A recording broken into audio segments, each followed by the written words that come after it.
Hi everyone, Greg here. Now today I thought I'd repot my Raphis Palm. Now if you're looking for a palm to stick inside your house in a low light sort of area, or on your veranda, or somewhere that you just want a beautiful plant that's a feature object, the Raphis Palm is like one of the most beautiful palms that you will ever see or find. They are a bushy sort of palm, they're compact, although they do grow up with bamboo type stems. Now in optimal conditions, I've seen these grow up to 5 meters in height, but they're pretty rare to find nowadays. But they're great as a compact plant, and also they're great as a screen as well if you plant them nice and close together. Now I am trying to grow this as a screen to block off an area which I don't want people looking through. But this plant here does need some attention and needs some help to get to that stage. Now the Raphis Palm is an indoor plant, or you can put on the veranda, although I have seen them growing out in full sun as well. If you do intend to stick them in a full sun area, you will need to keep them watered, because they will suffer and maybe burn the leaves if you aren't adding any water to them and they're in a really dry area. Now in saying that, the Raphis Palm really can handle dry conditions. Their leaves will start to close up if they are too dry, and that's when you sort of know when to water them. Although with a pot plant like this, the best way to know when to water it is just by picking it up. If it feels light, then it needs water. And if it's pretty heavy, then just leave it until it does feel light.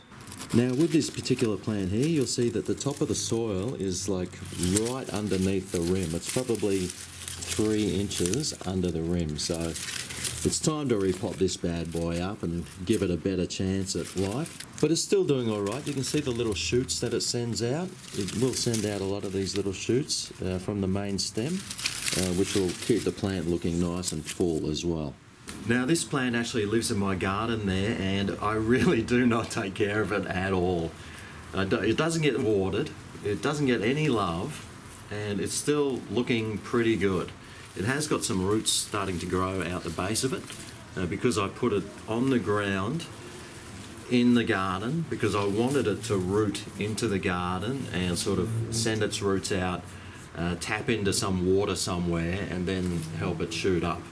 But it doesn't get a lot of water at all, this plant, and well, it's in a shady sort of area in the garden there. Well, it's not really, it gets a lot of sun, but there is a little bit of plant cover where it is situated. So today I'm going to repot this, so let's get started on that. Now when removing this plant, it does have the roots here, but hopefully they should just come out pretty easy. Now I don't want to hurt the root system at all, so I'll be nice and gentle with that. And it has come out very easily. Now this soil that's in here has been there for years and years and years. So it's probably lost all its nutritional value by now. So I just want to replace it. So I'll just shake most of that soil off. Just like tease the root system a little. Just giving it little squeezes with your fingers, and try and just get rid of as much of this old soil as I can.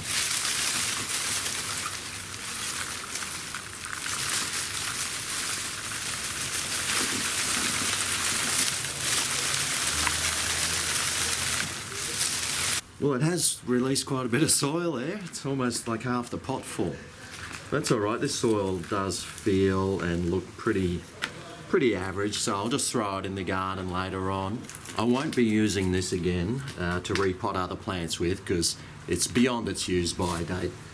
So now I'll grab another pot which I was going to repot it into, and what I've got left is just pretty much a root ball here, and it hardly weighs anything at all. It'd be about a pound or half a kilo, this whole plant. So there's not much weight to it once all the soil's gone. But I'll start off. I've got some mushroom compost, some organic compost here, which nice, rich and healthy soil.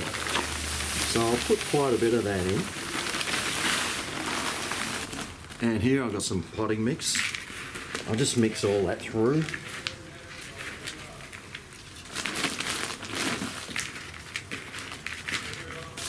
And now I'll take the plant, that's almost about half full, this pot. And now I'll stick the plant here and I'll just put it to where I think the level of the soil will be. And pretty much I'll put too much soil in there because if I put my hand at the base of the plant, it goes actually above the rim. So I put too much in there, that's okay. I'll just dig some out.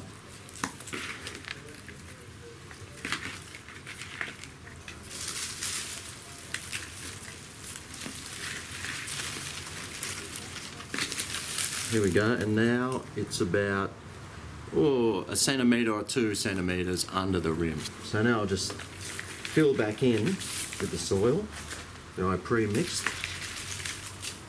I'll put some more of this potting mix here. Now if you had a big tub to pre-mix all this soil in first, that'd be good, but you don't really need to. You can just put some compost down,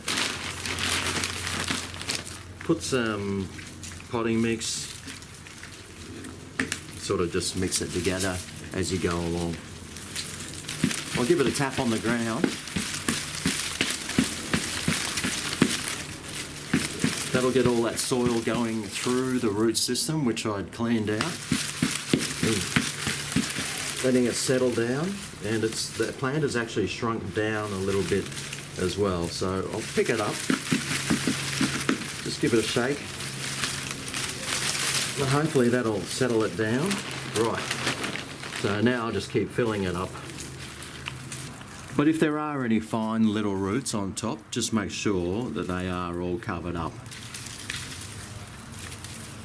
Now before I give it a water, I will go around and just cut off all these dead looking fronds off it to make the plant look a lot nicer.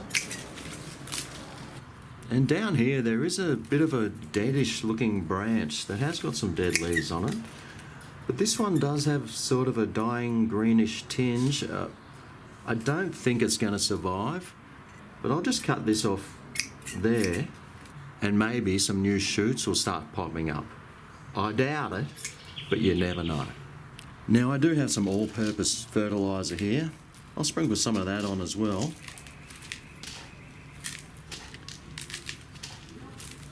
Put quite a bit there, didn't I? Oh well, that's all right. Plant will love it. And now I'll just water it in.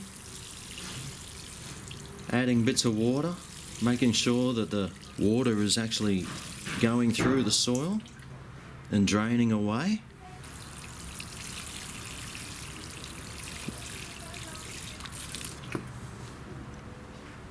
Which it is. Beautiful. I'll give it a good drink and make sure that soil is saturated.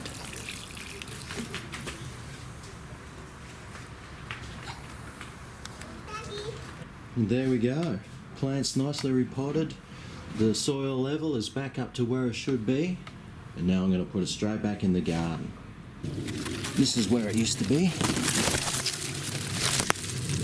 There we go. And hopefully now this will help it grow up here and just block off and give me a bit more of a privacy screen. Now if there was one plant that I would highly recommend anyone get, it would be the Raphis Palm. They're beautiful to look at. They tolerate low lights and full sun on the odd occasion. They're just a beautiful plant. Great for indoors or outdoors. I highly recommend one. Anyway, thanks for watching and we'll see you next time.